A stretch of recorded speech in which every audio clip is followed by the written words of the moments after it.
Quiero comenzar nuestro encuentro agradeciendo vuestra presencia, el tiempo que le estáis dedicando a mirar este vídeo y mi agradecimiento y mi reconocimiento por toda la labor y por esta invitación a la Fundación MetaHospice. Sanando antes de morir. Quiero comenzar pidiéndoles cierta complicidad. Y al menos en este contexto voy a diferenciar curar de sanar. Ambos elementos, la curación y la sanación, conjugan, hablan entre sí, pero me voy a referir más al aspecto de la sanación.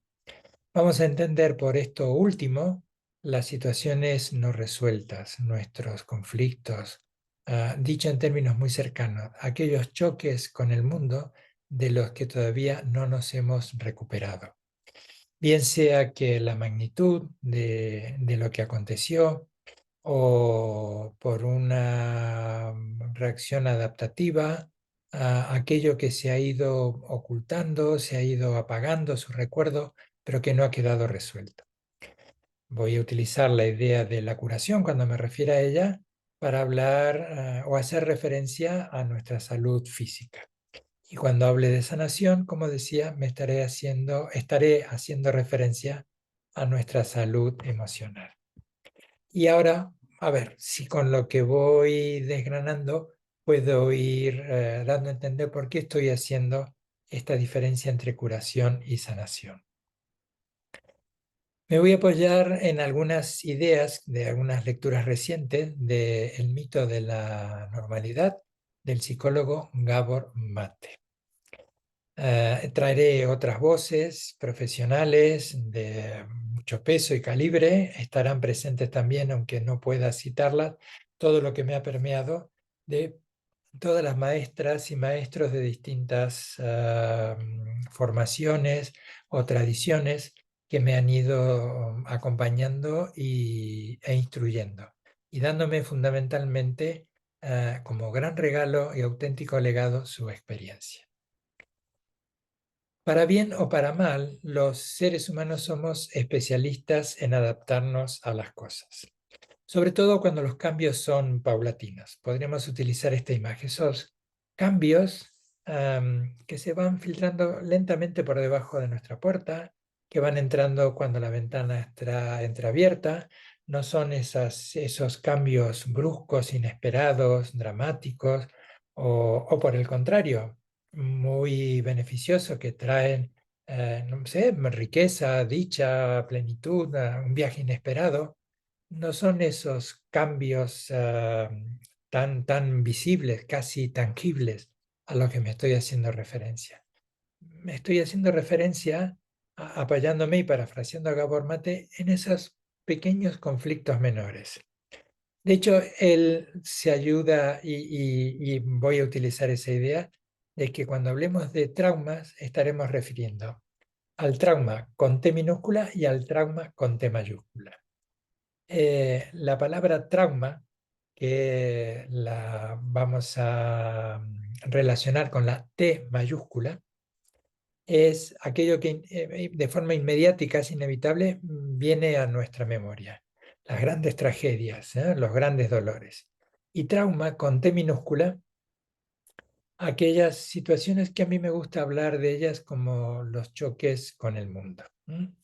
Hecha entonces estas primeras aclaraciones, quiero ir desarrollando esta idea de cómo nos vamos adaptando a los cambios, sobre todo cuando estos cambios son paulatinos, progresivos y no demandan tanto nuestra atención, porque no nos complican tanto. Pero están allí, no están resueltos y se van normalizando esos cambios. Hay un pozo que allí va quedando. Lo que me estoy refiriendo es a esa suerte de mecanismo que se pone en marcha cuando esos cambios no son debidamente tenidos en cuenta, que se han ido filtrando, y hace que lo que anteriormente consideramos doloroso, vergonzante, traumático, se vaya convirtiendo lo suficientemente, abro comillas, normal, entrecomillado, normal, para que no detecten nuestros radares, no detecten nuestros radares emocionales.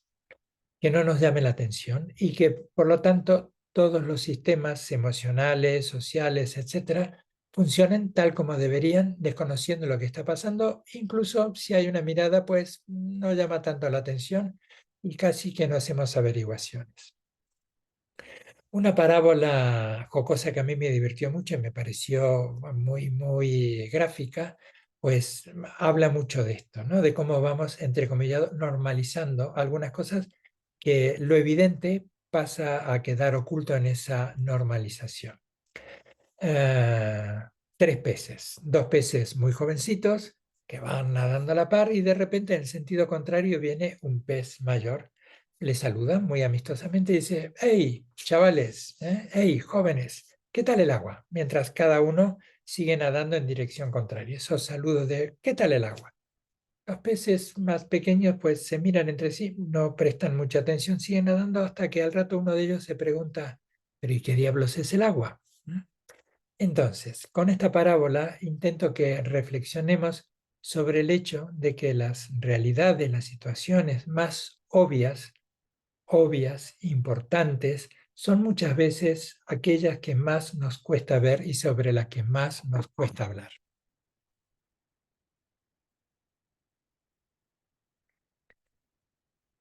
Y en esto está presente tanto lo que nos cuesta ver y lo que nos cuesta hablar, lo individual como lo familiar, como lo colectivo, como lo social.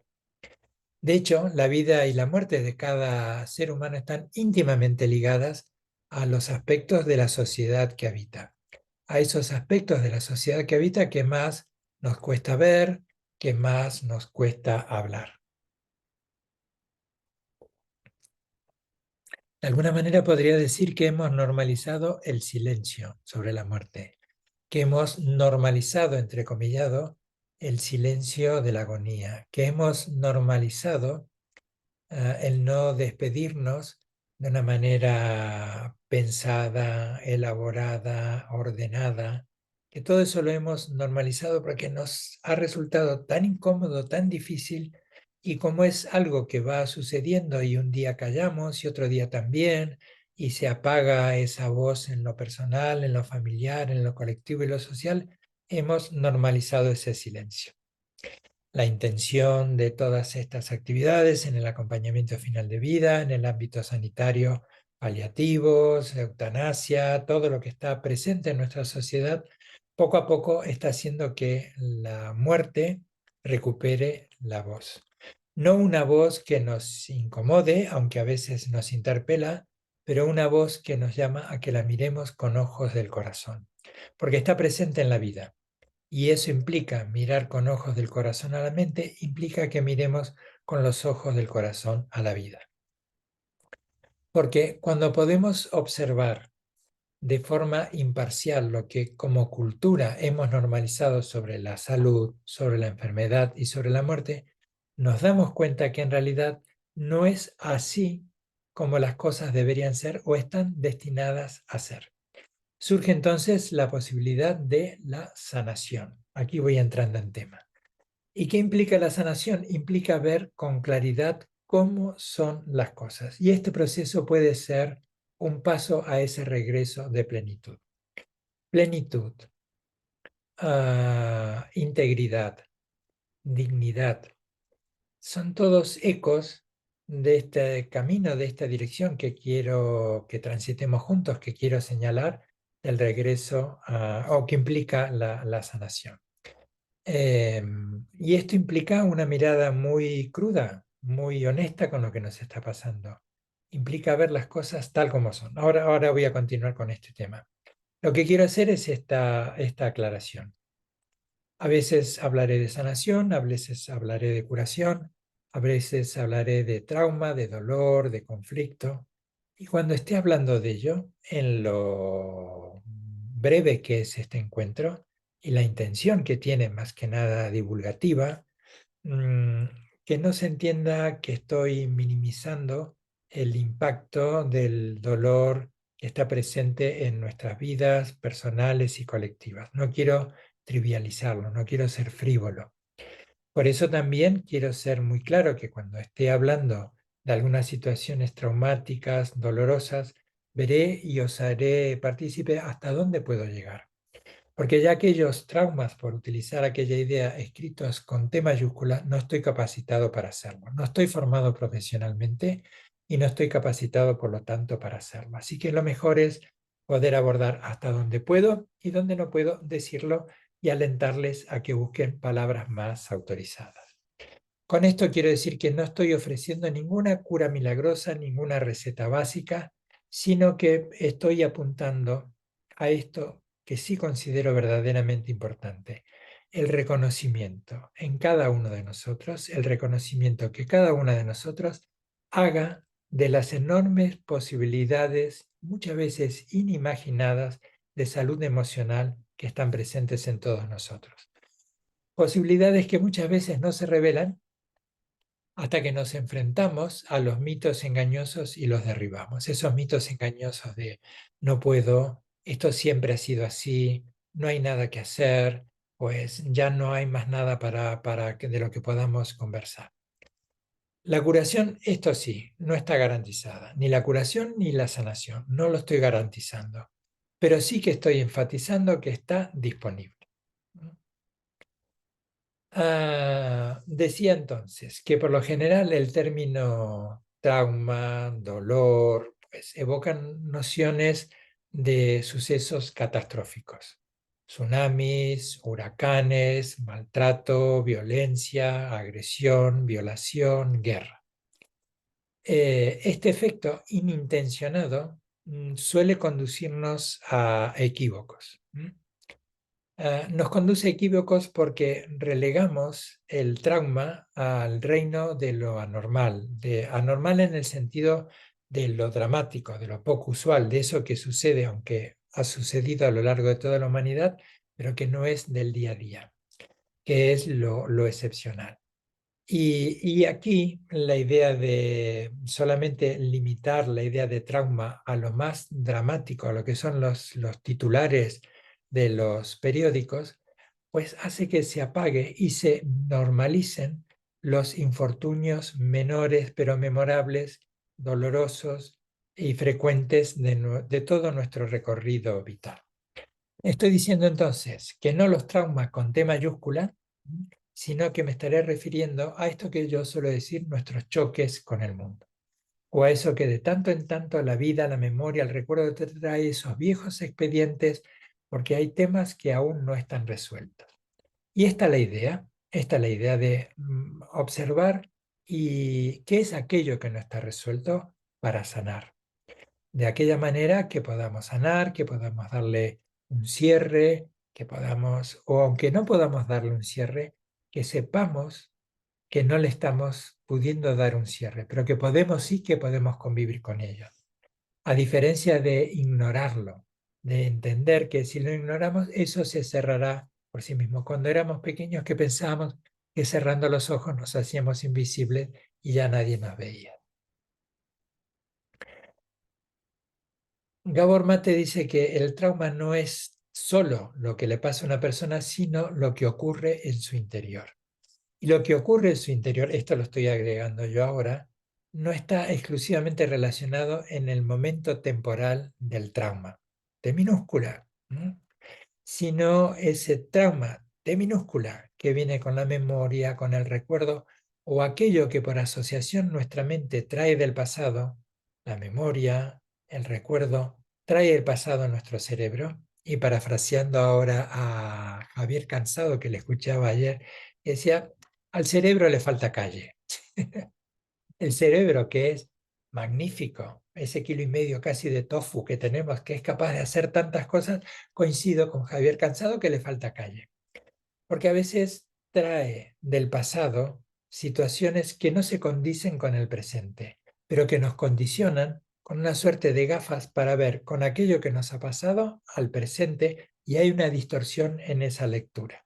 De alguna manera todos continuamente estamos encajando lo que va sucediendo continuamente con viejos patrones. Ese es el punto al que me refiero cuando hemos ido entrecomillado. Quiero evitar hacer este gestito tan ridículo de comillas, que hemos ido normalizando y que hemos ido, pues eso, poniéndolo ahí, pues en un lugar de nuestro trastero emocional. Cuando una herida no se cura, cuando un conflicto, cuando algo que nos duele, algo que no está resuelto, pues pueden pasar como mínimo dos cosas.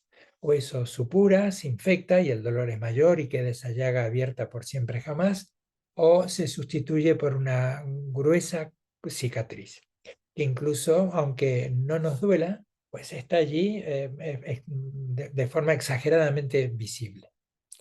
Sea una herida abierta o una cicatriz, el trauma, el conflicto, aquello que no está resuelto, constriñe, limita ¿eh?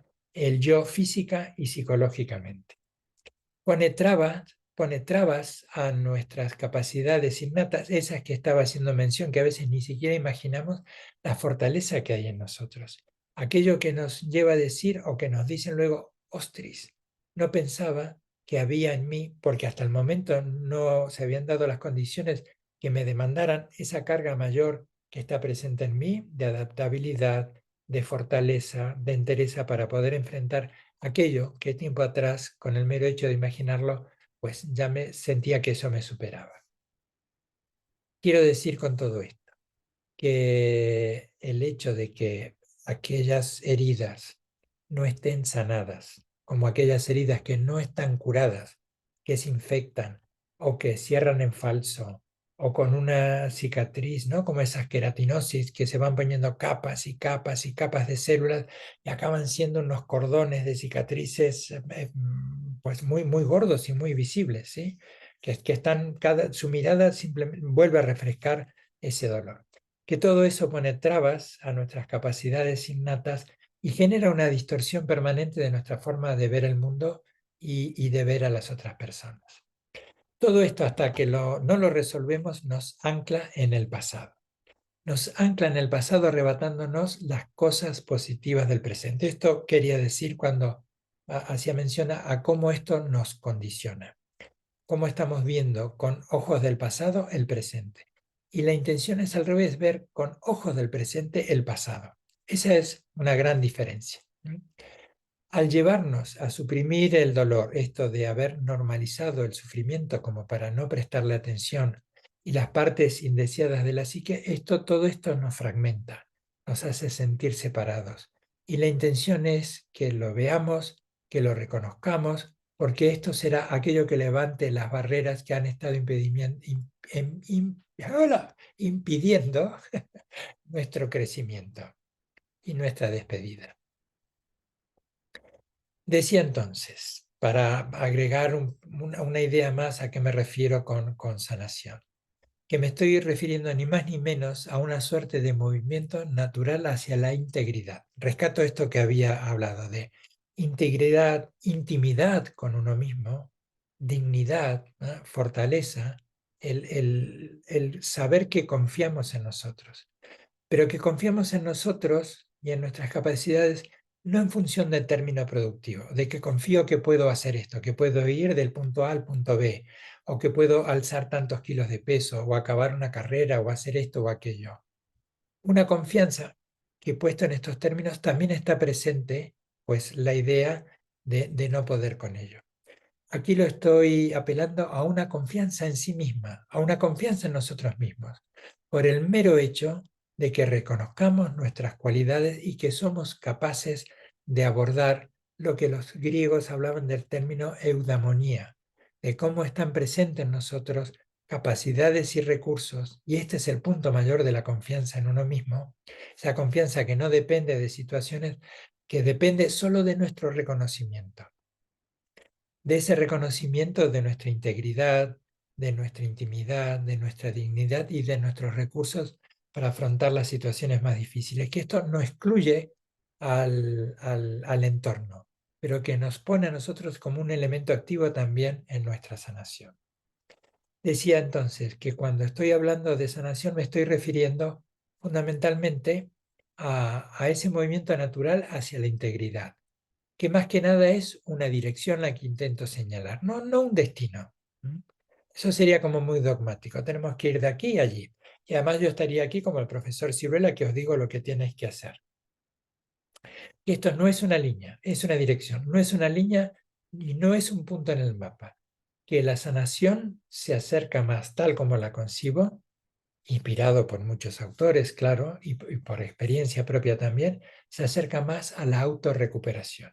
¿Y qué es lo que queremos recuperar? Autorrecuperación, recuperarnos a nosotros mismos, nuestros olvidos, el haber normalizado nuestros olvidos, el haber normalizado nuestros hábitos personales, familiares, laborales, y una y otra vez van manteniendo las causas y las condiciones que germinan en sufrimiento.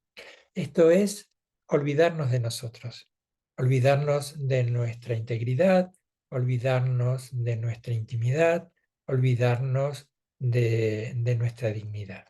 Auto recuperarnos.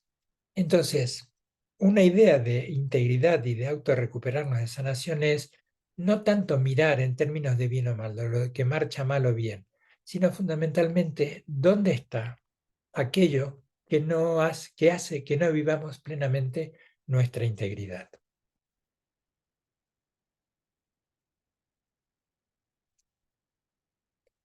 De forma análoga, ahora voy a traer nuevamente a la curación para hacer una comparación con la sanación. De forma análoga, si la curación es el destierro de los síntomas o las afecciones que perjudican la vida, la sanación, dice Gabor Mate, es el proceso de reunirnos con las cualidades internas que siguen dentro de nosotros como posibilidades inherentes. De esto encuentro ecos en todas las tradiciones de sabiduría, religiosas y espirituales. Todas apuntan a ello, a nuestra cualidad mayor, intrínseca, inherente. Las ciencias contemporáneas, cuando hablan de compasión, cuando hablan de resiliencia, están apuntando en esta dirección.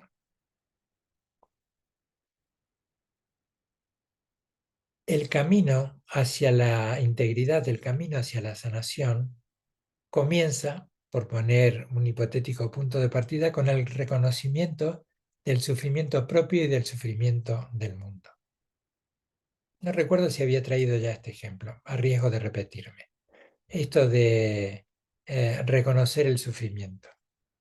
En otra charla que estaba dando ayer, bueno, no sé cuándo veréis esto, hace un tiempo, decía, imagínate que el personal sanitario que está en urgencias, cuando llega un accidentado, ensangrentado, la ropa eh, rota, en mal estado, todo, pues lo que ve es los zapatos no combinan con los calcetines, el pantalón está algo roto y no es de los jeans que ya se compran rotos.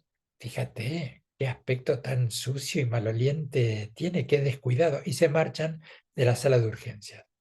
Ver las cosas tal como están haciendo es un, dos, tres. Aquí tenemos una persona que se está muriendo, está en este estado, en estas condiciones, y hay que hacer lo que corresponde hacer. Y esto nace de una mirada íntegra, completa, cabal, audaz y valiente para ver lo que está haciendo.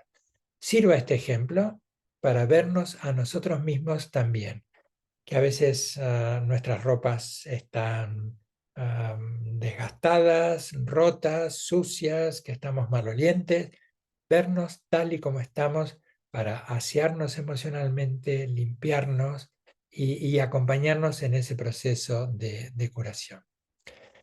Ahora, todo esto no significa quedarnos atrapados en el vórtice interminable, en un vórtice interminable de dolor.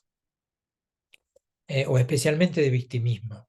Y esto quiero ser muy, muy claro, que cuando estoy hablando de victimismo, estoy hablando a un estado psicológico en el que hay una sobreidentificación con el conflicto, con el dolor y con el rol de víctima. No estoy minimizando el dolor y el sufrimiento de la víctima.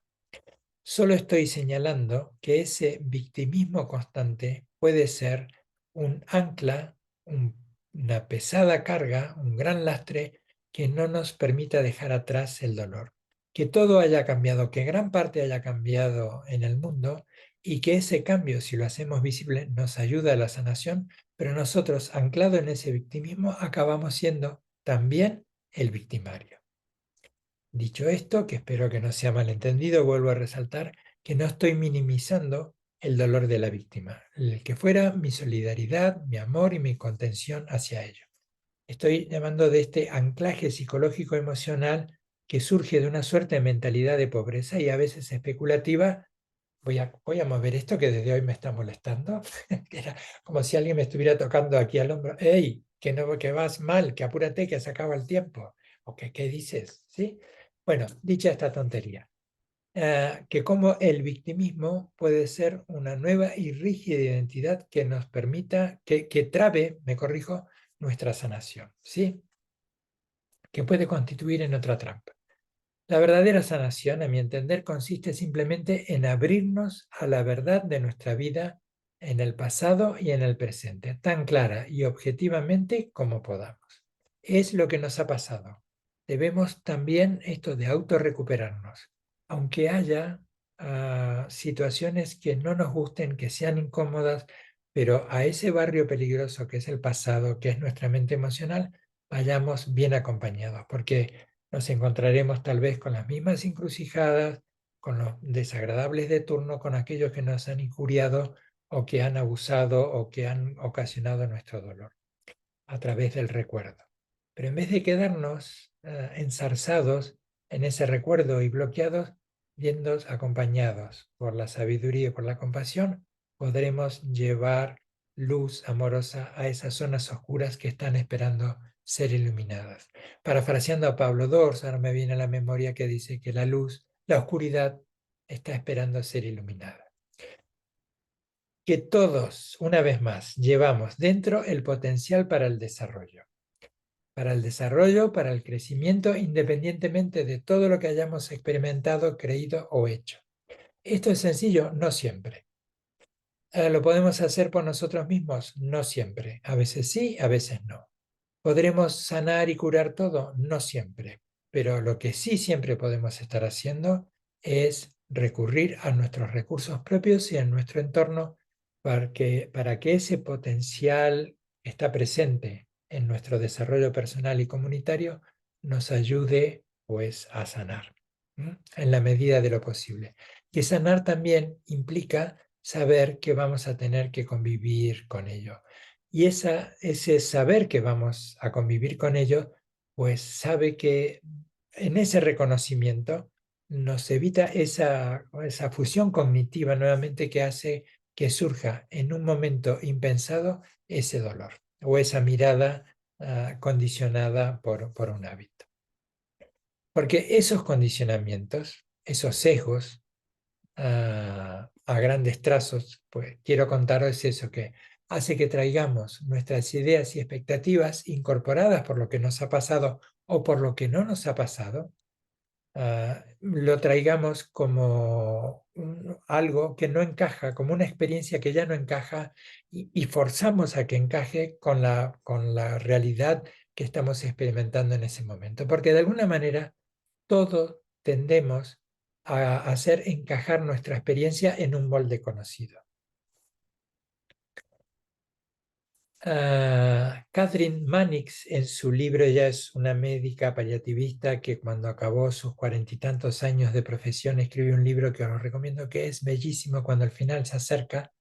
Catherine Mannix dice: he llegado a la conclusión, dice esta doctora, de que tenemos poco que temer y mucho para preparar. Tenemos poco que temer y mucho que preparar. Y agrega: desgraciadamente, por lo general, me he encontrado con pacientes y familias que piensan lo contrario. Incluyo también profesionales de distintos ámbitos. Que la muerte es espantosa, claro que es dolorosa. Pero dice Catherine Manning que la muerte es espantosa y que hablar o prepararse para ella hará insoportablemente triste, devastador o aterrador ese proceso. Recuperando mi propia voz ahora. Todas las tradiciones que exploran la sabiduría describen este proceso de transformación de un modo o de otro, cada uno a su modo, pero la regla constante, la regla número uno en todas las tradiciones, incluso en las tradiciones contemporáneas, es que está presente la emoción compasiva, el sentimiento de compasión. Que ese foco ya no se limita solamente al yo herido. Voy a recordar esta idea de esta fusión con ese rol de ser siempre la víctima, ¿m? Y de desconocer cómo puedo ser también un elemento activo en mi sanación. Ese rol o esa mirada, me corrijo, esa mirada, ese foco, ya se hace más amplio y comienzo a iluminar lo que estaba en las sombras. Ya no es ese haz de luz que solo enfoca el yo, sino que está pues iluminando a mis querida familia, a mis queridos amigos, a mis recursos sociales, recursos institucionales, etc. Y eso es también lo que ilumina nuestra capacidad de reconocer y de perdonar nuestros fallos. De la misma manera nos ayuda a reconocer y perdonar los fallos de aquellos que nos han acompañado en nuestra vida y que a lo mejor ya no están, bien sea porque han fallecido o porque se han marchado de nuestra vida. Pero que podemos hacer ese esfuerzo, si este fuese el caso, un valor extra de valentía para hacer las paces con aquellos que ya no podemos por diversas razones. Esta transformación en la manera de ver el mundo, el mundo cotidiano, pero en nuestro mundo emocional,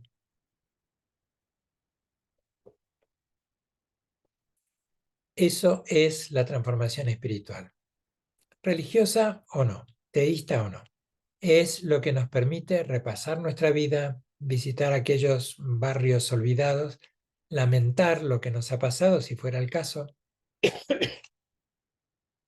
lamentar, pero no desde el sentido culposo, sino redimensionar aquello que nos ha llevado a infligirnos dolor a nosotros o dolor a los demás, y lo que ha llevado a los otros a infligirnos dolor a nosotros.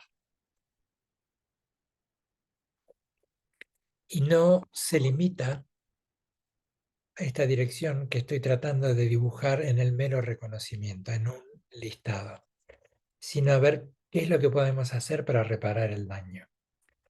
Que subyace un principio recurrente en la vida, aunque estemos hablando ahora en este contexto del final de nuestras vidas, el final del proceso de morir en nuestro y el proceso de morir de los demás, algo que los que trabajamos en acompañamiento como voluntarios o como médicos, como personal sanitario, pues hemos visto tantas veces, que subyace este mensaje, que una y otra vez vuelve. Lo siento, perdóname por favor. Y eso también alimenta el deseo de evitar, de causar un daño mayor, que nos pone en un estado amoroso de alerta para no infringir más daño. Y eso se traduce en ser más pacientes con los demás, con los defectos ajenos y con los propios. Esa compasión a la que estoy haciendo mención nos permite repasar con menos severidad las posibles afrentas que hayamos sufrido o que hayamos infringido.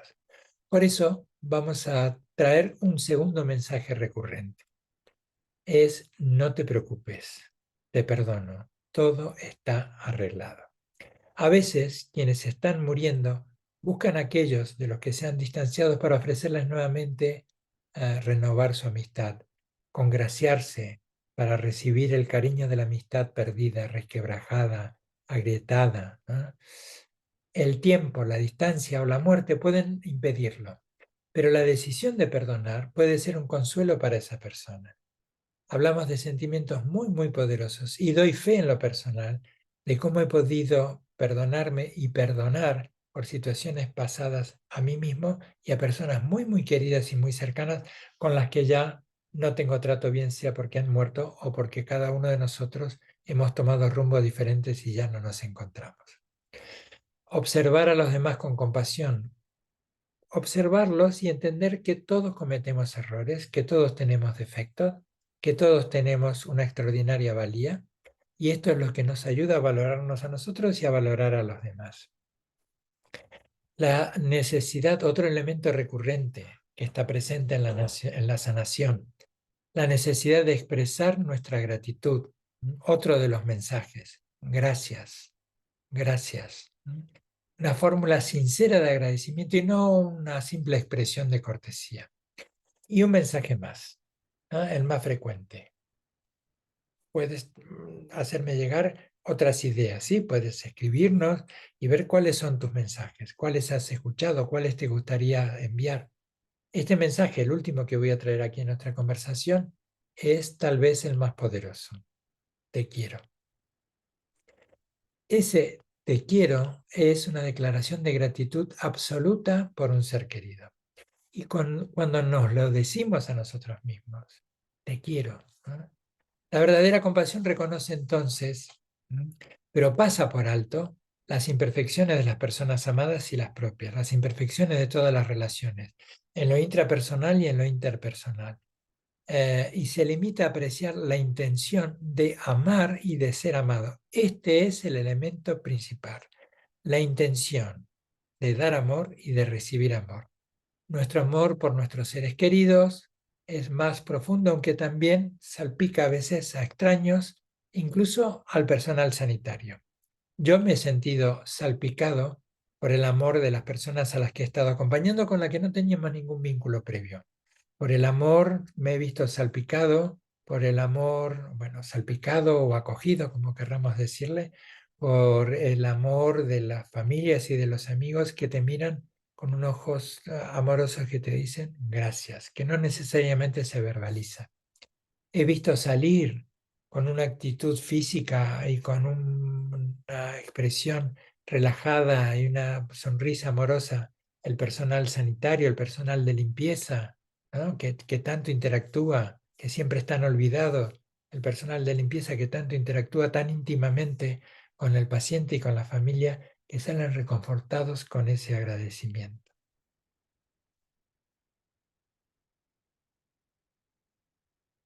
Todos llegamos al final de nuestra vida y también al final de nuestro día, ¿no?, que podríamos ir trayendo, recordando otra vez aquello de que la vida y la muerte tiene que es un enorme paraguas que cobija toda nuestra vida, que no son simplemente la vida en el nacimiento, algo que pasa descuidadamente hasta que finalmente morimos, que todo está en continuo nacimiento y muerte. Así que todos llegamos al final de nuestros días, de nuestra existencia, o al final de nuestros días semanales, con una mezcla 50-50 de satisfacción y arrepentimiento por las experiencias vividas. Y el momento para equilibrarlo es el presente. Este es el momento de sanación, el presente. Podemos sanar el pasado, podemos ayudar para sanar el futuro si nos vamos liberando de los hábitos que en el presente ya están condicionando el futuro. Por eso, para ir acabando ya, pues puedo dejar estas tres ideas de dejar ser, dejar ir, dejar entrar. Dejar ser es el ámbito también formal de la meditación. Aprendemos allí dejar ser, que no es un desentendimiento, desatender de lo que nos está pasando. Por el contrario, estamos muy presentes en lo que nos está pasando. Pero en el ámbito formal de la meditación, estamos dejando que las cosas sean. Y eso es, de hecho, en los estudios mayores dentro del budismo, de las escuelas filosóficas, cuando hablamos de cognición válida, estamos diciendo ese punto de la conciencia que es capaz de ver las cosas tal y como son. Sin la adjetivación, no voy a ser muy académico y traer la definición epistemológica total, pero es ese darse cuenta novedoso, fresco, nuevo, inédito de esa situación. Dejar ser. Dejar ser es también, en un término mayor y más amplio, encontrando otros sinónimos, dejar que los demás sean. Y esto, insisto, no significa dejar ser que el otro sea agresivo, violento, irrespetuoso. Vamos a, a- a poner este término de dejar ser, de que nosotros le demos al otro el permiso, entrecomillado, de no dominarlos y no de querer imponerles nuestra verdad del mundo, porque nos vamos a sorprender. Nos vamos a sorprender lo que el otro puede ser cuando le dejamos ser, cuando le liberamos nosotros, incluso íntimamente, de nuestras etiquetaciones de cómo son. Dejar que las cosas en un punto sean como son. Desde esa lectura, sí que podemos dejar ir, el segundo de los términos, dejar ir nuestros hábitos nocivos que nos ayudarán a sanar, dejar ir aquellos recuerdos que una y otra vez, como un fuego que queremos que no se apague, vamos echando como leños dolorosos para que siga ardiendo las llamaradas del dolor. Dejar ir todo aquello que no necesitamos, dejar ir para tener una maleta lo más liviana posible para cuando llegue el momento de decir adiós a todos y a todo. Y dejar entrar el amor de los demás, dejar entrarnos a nosotros, rescatarnos de la intemperie emocional y afectiva, del ostracismo al que muchas veces nos hemos condenado, al exilio que nos hemos condenado a nosotros mismos. Dejar entrar a los demás a nuestro corazón con errores, aciertos, defectos, pero con el amor que nos profesan, con el amor que nos tienen. Dejar ser, dejar ir, dejar entrar. Dejar entrar todo lo que la compasión y todo lo que nuestro entorno y nosotros mismos podemos aportar a nuestras vidas. Dejar ir, pero este ya es otro tema y ya me he estado extendiendo bastante. Dejar ser, dejar ir, dejar entrar tiene que ver con el perdón. Pero este es un tema que necesita un tiempo mayor que el que le puedo o el que le quiero dar ahora. Así que queda allí pendiente esta conversación del dejar ir, del dejar ser y del dejar entrar y para relacionarnos con el perdón, relacionarlo con el perdón, que ese es la piedra de toque de la sanación. Muy bien, pues muchas gracias. Muchas gracias una vez más a la Fundación MetaHospice por haberme permitido este espacio. Muchas gracias a todos ustedes por vuestra paciencia, vuestro afecto, vuestro cariño. Y muchas gracias también, me estoy anticipando, por el entusiasmo que está ya poniendo en marcha un nuevo encuentro. Ok, muchas gracias. Hasta pronto.